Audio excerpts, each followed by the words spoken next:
Ako urong dito, and I said I would stake my honor, my life, and even the presidency.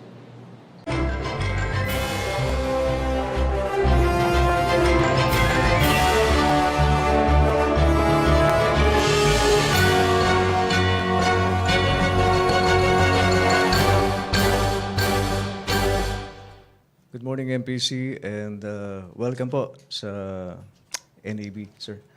We have Secretary to the Cabinet, Carlo Alexio Nograles. Good morning, sir. Morning. Sir, opening statement or questions na?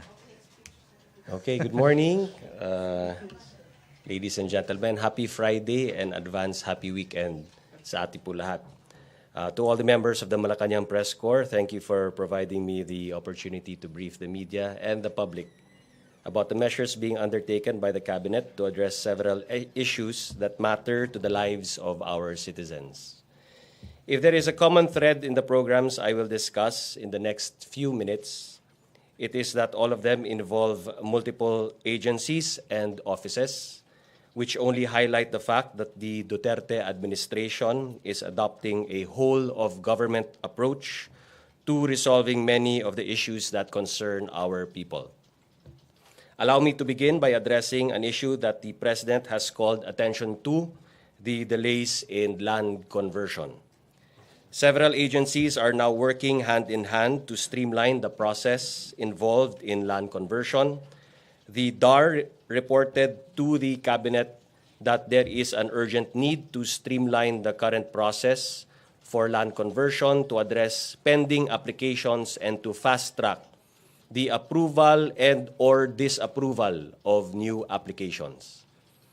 To do this, different departments, namely the DAR, DILG, DENR, DOE, HUD-C, NCIP, NHA, LRA, HLURB, and SHF have decided to work together to draft a joint memorandum circular that will streamline the process of approval or disapproval of land conversion applications from the current 24 to 36 months to 30 days.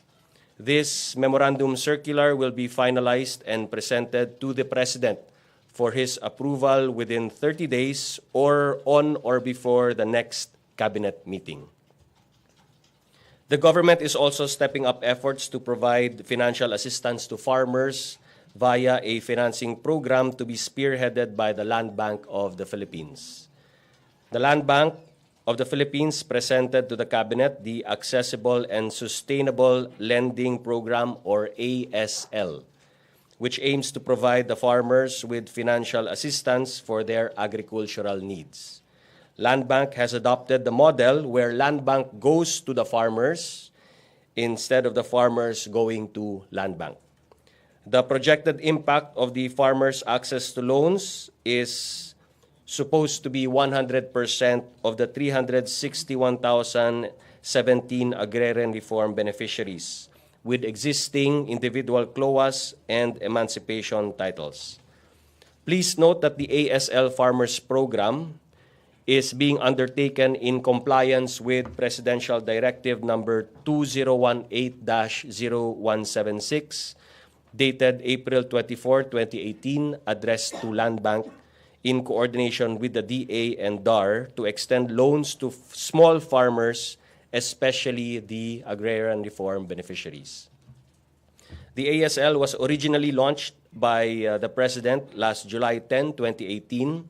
It was launched in Bayombong, Nueva Ecija, with DAR Secretary John Castriciones appearing on behalf of the President. The modules of the ASL program are as follows. Number 1, lending to individual farmer. Number 2, lending to farmers, cooperatives, and association. And Module 3, lending through the Agri-Cooperative Corporation. Let me stress that the Department of Agriculture has similar programs. Agriculture Secretary Manny Piñol emphasized that aside from the provision for free tractors, DA is also offering farm machinery loans. On that note, I will now touch upon the financial assistance to farmers care of the Department of Agriculture in the form of loan programs. These loan programs are as follows. The Production Loan Easy Access, or PLEA, which is a credit facility for small and marginal farmers and fisherfolk.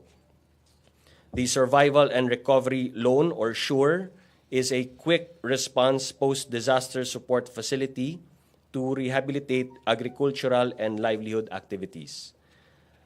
Capital Loan Easy Access, or CLEA, is a credit window for working capital requirements for the marketing and trading and processing of agri-fishery products.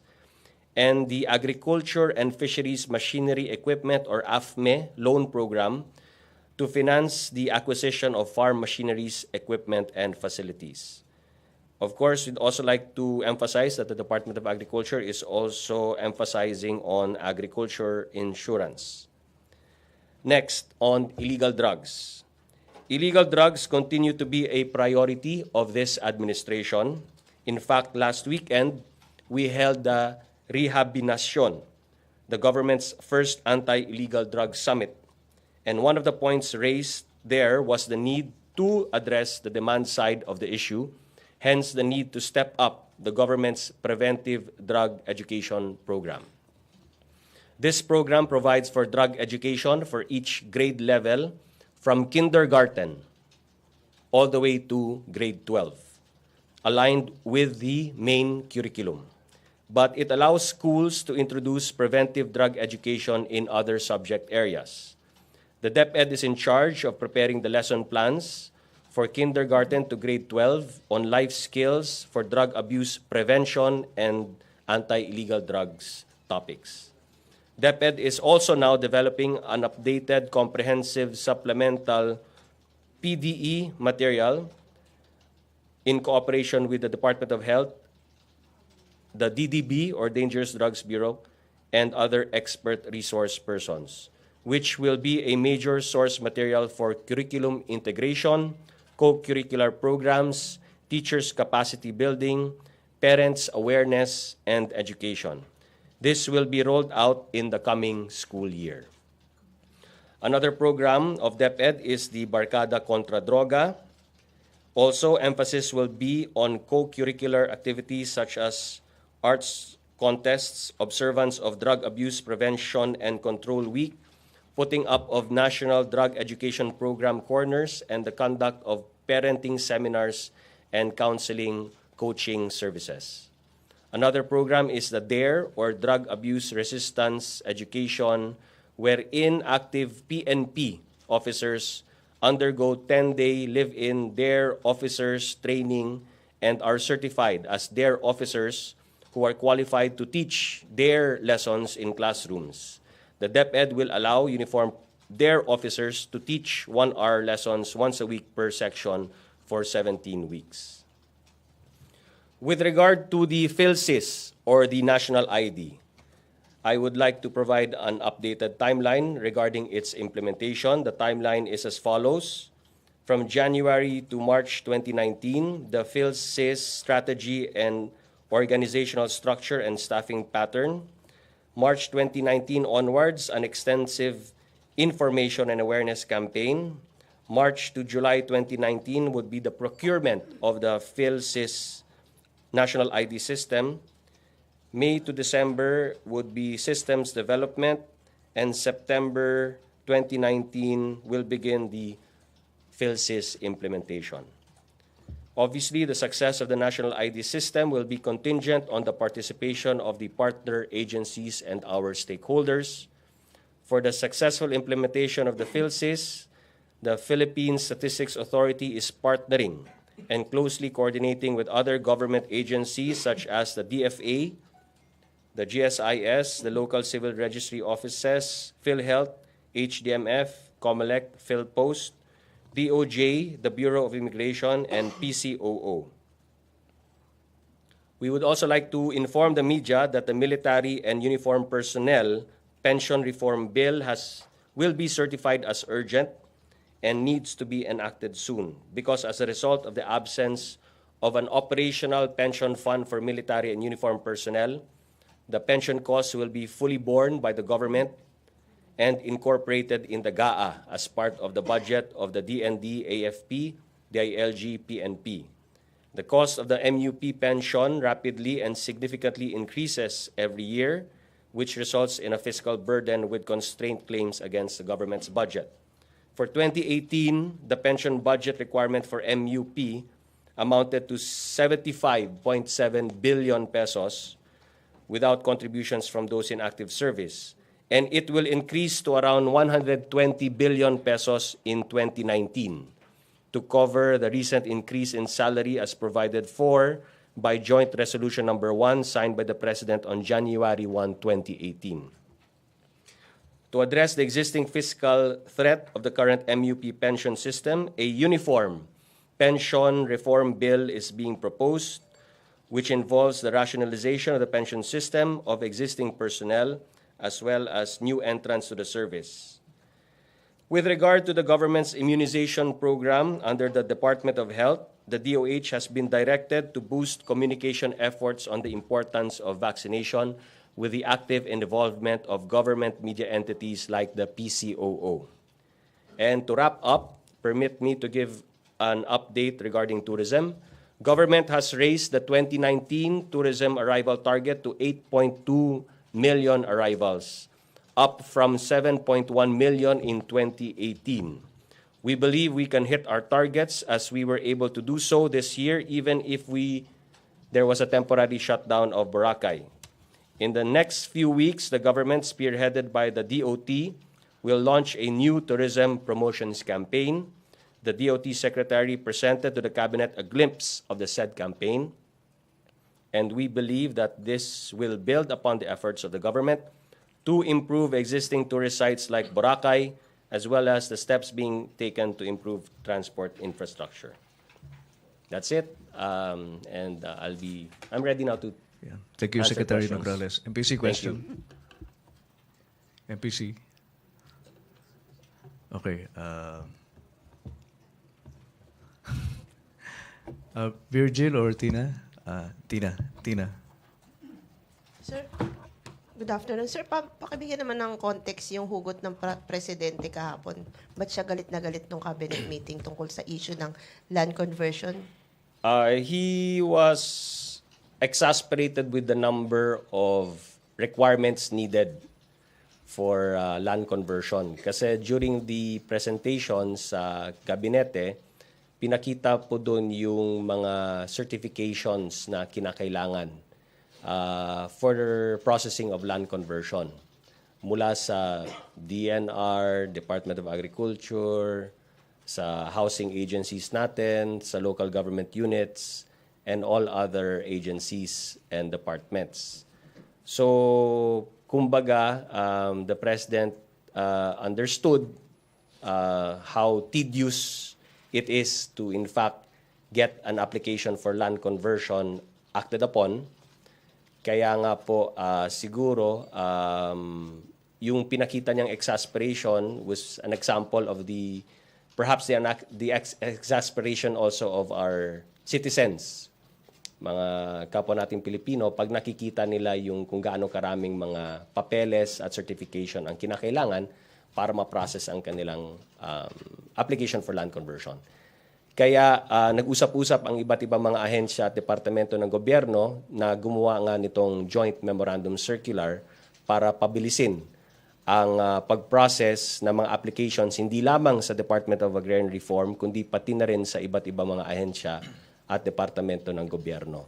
So yan yung naging way forward natin, and hopefully that Joint Memorandum Circular will be presented to the President para aksyonan niya, aprubahan niya, and hopefully that will also speed up the process of applications for land conversion. Nung pininesent kasi ng DAR ang kanilang presentation, they were able to commit naman na in their office alone, they will be able to process the application within 30 days. Pero granting na lahat ng mga papeles at requirements ay naandun sa application. So it begs the question, kung sa DAR, ganun kabilis, with the condition na lahat ng mga requirements ay nandun, paano naman yung iba't ibang mga opisina kung saan kinakailangan din yung mga certifications nila.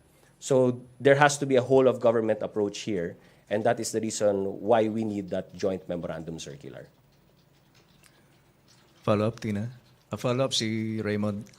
It was also discussed, by the way, in the cabinet that one of the ways wherein we can speed up or at least guarantee the speed of the processing would be sa Ease of Doing Business law.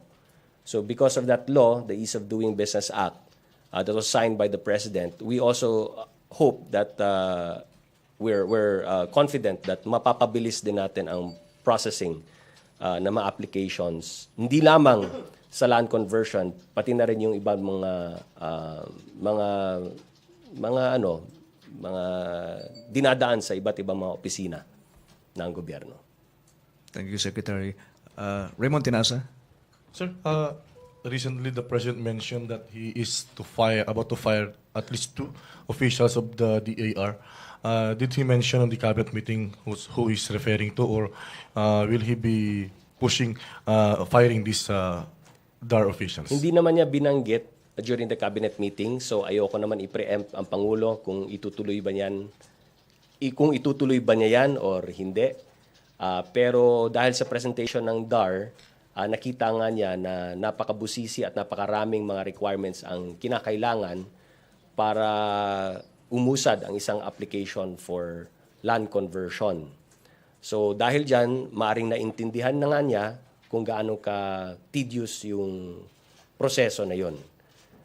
Kaya because of that, the Cabinet has resolved to immediately come out with a joint memorandum circular that will hopefully speed up the processes. No? Sir, so you got the feel na during the cabinet meeting, Secretary Castriciones still enjoys the trust and confidence of the President? Yes, I believe so. I believe DAR Secretary Castriciones still enjoys the trust and confidence of the President. In fact, the President said something to that effect. Thank you, sir. Ina? Yeah. Follow-up. Ina, then Joseph.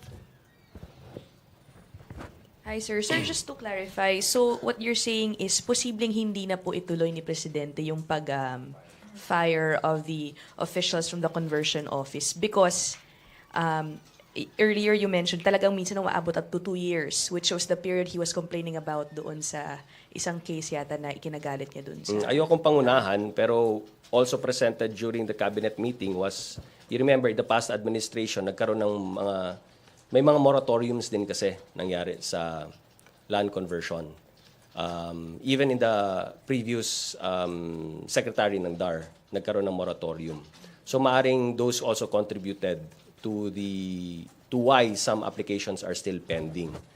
But meron ding prinesenta si DAR Secretary Castriciones na mga hakbang upang mapabilis din yung processing niyan dun sa kanyang opisina. In fact, one of the measures that he suggested was pag incomplete ang documents, dapat hindi na agad tanggapin ng DAR. So the 30 days ng processing ng DAR dapat upon submission of all complete documentary requirements. Pero again, it's conditioned on whether or not those documentary requirements have in fact been submitted to DAR. But since some of those documentary requirements involve other offices and departments of government, ganun din. Kung gaano kabilis ang DAR, dapat ganun din kabilis yung mga departments and agencies na yan. That's why we need the whole of government approach here. And so, since the President now understands how long the process is, his initial plan, so I just have to go back, may be reconsidered. It was not discussed. He did not make any pronouncement. Ayoko pangunahan. Thank you, sir. Thank you. Joseph? Sir, I'm just curious, what prompted this, if I can call it an investigation into the process and how slow it is? May mga application ba that the President wants to move and that is not moving? Siguro, wala namang binanggit during the meeting. I would just surmise that it was brought to his attention. And that is the reason why he wanted to discuss it. So nothing in particular that was mentioned. in Wala the siyang cabinet. binanggit na any particular case.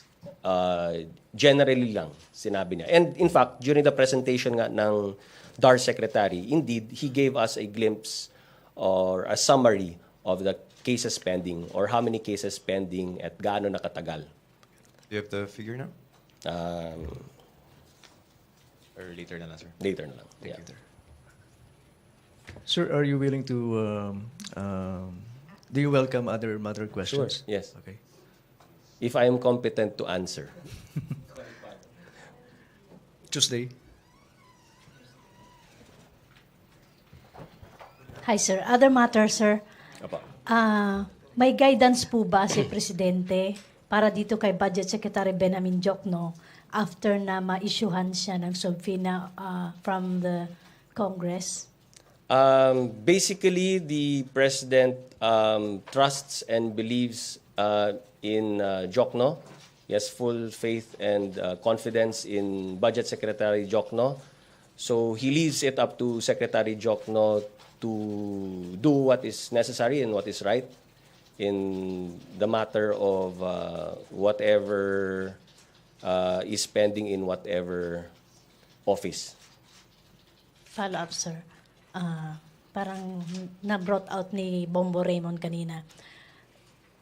Being a former congressman, sir, ano ba yung house rules ninyo sa pag-submit ng subpoena and when to respond? Parang 3 days yata. The subpoena has to be submitted to the resource person, has to be received by the resource person, and he or she has to be given 3 days notice at the very least. And dito sa nangyari sa House, sir, na nag-issue ng subpoena yesterday and then the following day, pina-attend na kaagad si Secretary Diokno. Mayroon bang ano dito? Irregularity o tama ba yun o paano ba yan? As far as that is concerned, I'm not particularly sure if based on my memory kasi of the House rules, that may 3-day notice. Yun lang ang alam ko. So mayroong dahilan si Secretary Diokno to refuse to attend the hearing today dahil kahapon lang daw natanggap yung subpoena from the Congress. Siguro si Secretary Diokno lang dapat tanungin tungkol dyan. Okay. Because Thank I'm you, sir. sure he has his lawyers that he consult, and in fact I think the Office of the Solicitor General is also helping the Office of Secretary Diokno and coordinating with the Office of Secretary Diokno with regard to legal matters. Last point, sir. Yung pagpapatawag po kay Secretary Diokno, mayroon pa po bang visa yon? Knowing that mamayang hapon, ira-ratify na po yung 2019 budget. What do you mean by visa? Hindi ba magiging moot and academic na yung pagpapatawag nila kay Secretary Diokno dahil ipapasa na nila yung budget this afternoon? Hindi kasi ako makaka-comment sa with regard to the intent or actions of the House of Representatives being a separate branch of government from us, sa executive. Okay, thank you. Thank you, Tuesday, MPC. Sir, mic please. Cathy, mic please. Salamat. Good morning, sir. Morning. Balik lang po ako dun sa ease of doing business law. The Anti-Red Tape Authority is set to hold its public consultation for its IRR next week.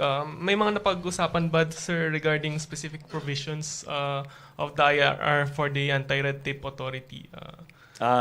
During the cabinet meeting, hindi naman. Although we know that Secretary Mon Lopez is on top of things with regard to the crafting of the IRR and in pushing for this ease of doing business law to move forward. And we understand how important it is, and we understand the urgency also of immediately executing the Ease of Doing Business Act. Thank you, sir. MPC. Ina. Mic please.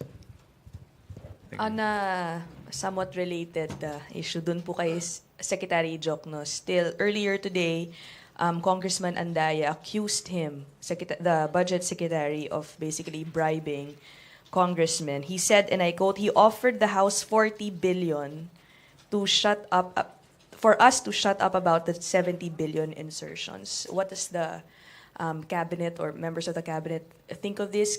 Considering that, as you mentioned, the president fully trusts his budget secretary, can we expect him perhaps to come to the defense of one of his secretaries? Well, these are very serious allegations, and we expect Secretary Jokno to answer these allegations. We, in the cabinet, certainly, and in the administration of President Duterte, we do not resort to things like bribing. So, mabigat yung mga akusasyon. I hope it can be addressed immediately.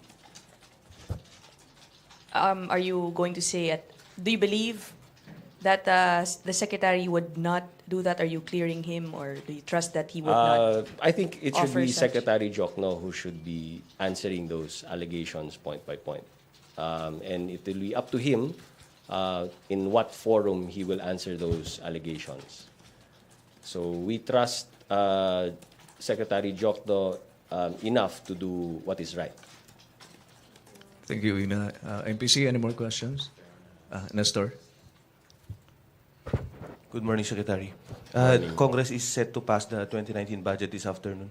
What is the position of the President on the call of Lacson to use his line item veto power to remove the alleged pork insertions made by lawmakers, since there is also question on the alleged insertions from DPWH and some questionable allocations on government agencies? So, did you discuss this during the cabinet meeting? What's the position of the President on this, sir? The budget per se was not discussed in the cabinet meeting, although a report was made on the status of the budget and the timeline of the budget. Pero hanggang dun lang yung napag-usapan namin during the cabinet meeting. Now, kami sa executive, the President certainly will be awaiting the action of Congress with regard to the 2019 budget. Obviously, if it is ratified today by both houses of Congress, then it will be transmitted to the President. And kami sa executive branch, meaning the President and perhaps with the assistance of Secretary Ben Jokno, we'll go through each and every page of the budget. We will go through each and every item. And certainly, the President has the power to exercise his line item veto, as he has previously done in past budgets. And obviously, if there is anything illegal or irregular there, then the President will know what to do. So, Malacanang is assuring the public the 2019 budget will be pork-free. Yes, yes, everything because everything legal here, because obviously the last thing we would want anyone to do is to question it in the Supreme Court.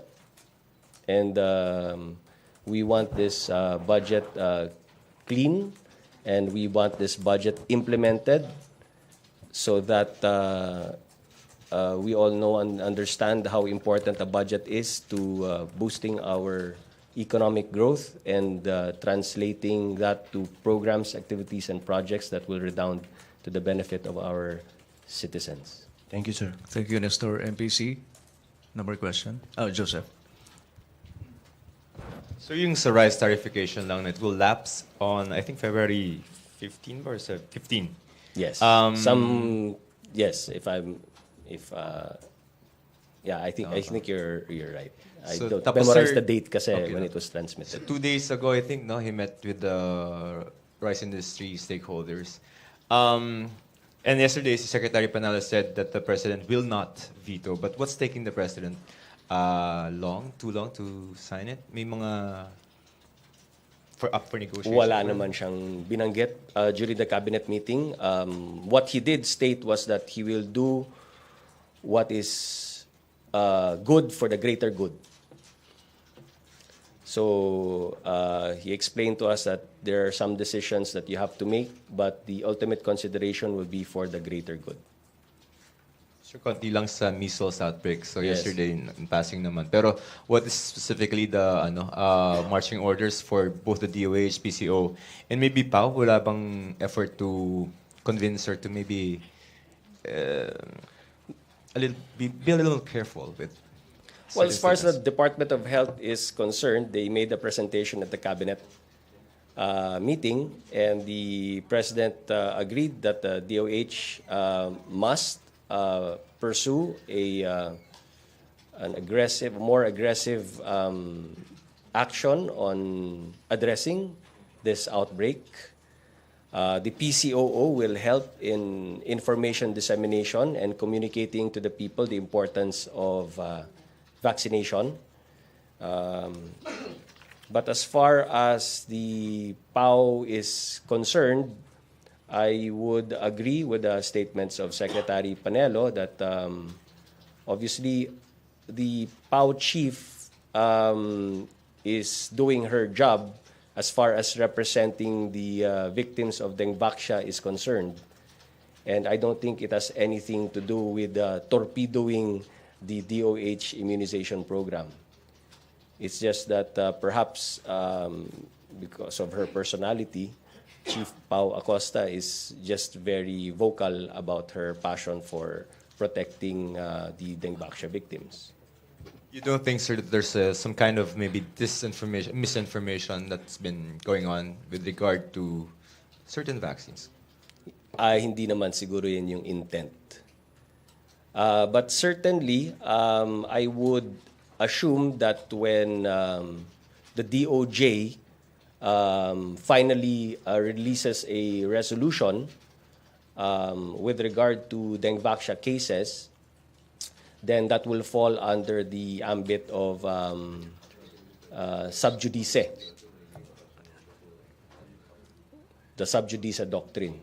So, alam naman natin, pag nag-apply na yung sub judice doctrine, then parties cannot anymore speak about the issues of the case at hand. Joseph, other matters ba? O measles pa rin? Ay, pa nila muna. Follow up lang doon sa measles kay Raymond. Kung other matters yung sa'yo, Joseph, balik tayo. Sir, just a quick follow-up. Kasi nabanggit kahapon ni Secretary Panelo na the President mentioned na as a lawyer, he believes na mapapasura lang din naman yung kaso ni Secretary Duque. Hindi pa parang ma-preempt naman na pending the investigation of the Department of Justice sa kaso inihain sa kanila ni Acosta? I believe Secretary Guevara is an independent-minded and very qualified and competent Secretary of Justice. So I won't worry about that. Sir, doon din sa performance ng Department of Health, di ba parang the President ordered a more aggressive campaign for the immunization program. So parang do I have the right sense na parang nakulangan ng Pangulo in a way kasi for 2 years ng campaign parang hindi na-meet yung target na immunization? Hindi naman. I didn't get that sense during the cabinet meeting. And in fact, tama naman yung ginagawa ni Secretary Duque right now because now everybody's talking about it. So now people are now forced and the parents are now forced to reconsider the focus that they have on the vaccination program of the Department of Health. So because people are now talking about it, then I think it will just help the campaign in emphasizing the importance of the vaccination program of the government. Pwede ba yung sir? Halimbawa, mandatory vaccination lalo sa mga bata, mga infants? Hindi naman siguro kailangan yan. I think baka ma-question pa yan sa korte somehow. So I think all we need to do is step up the drive. The Department of Health has to step up its drive and involve the local government units. Alam nyo, kung hindi kasama ang local government units dito, in terms of its contribution to this program and in terms of its actions, and even in terms of accountability, I think the LGUs play a very critical and important part in this immunization program and in other programs of government. Maraming salamat po. MPC, last two questions. So let's get back to Joseph. Sir, kahapon, sa speech ni Presidente, he mentioned in passing this case in Cebu, no? Is a party drugs. I was curious whether during the cabinet meeting, meron siyang mga instructions with regard to the case? Wala naman. Wala, okay. So, Wala naman. proceed po. No more questions, MPC? No more. Happy weekend. Happy weekend. Secretary to the Cabinet, Carlo Nograles, maraming salamat. MPC, thank you so much. Back to Radyo Pilipinas and PTV. Maraming salamat. Happy weekend to everyone.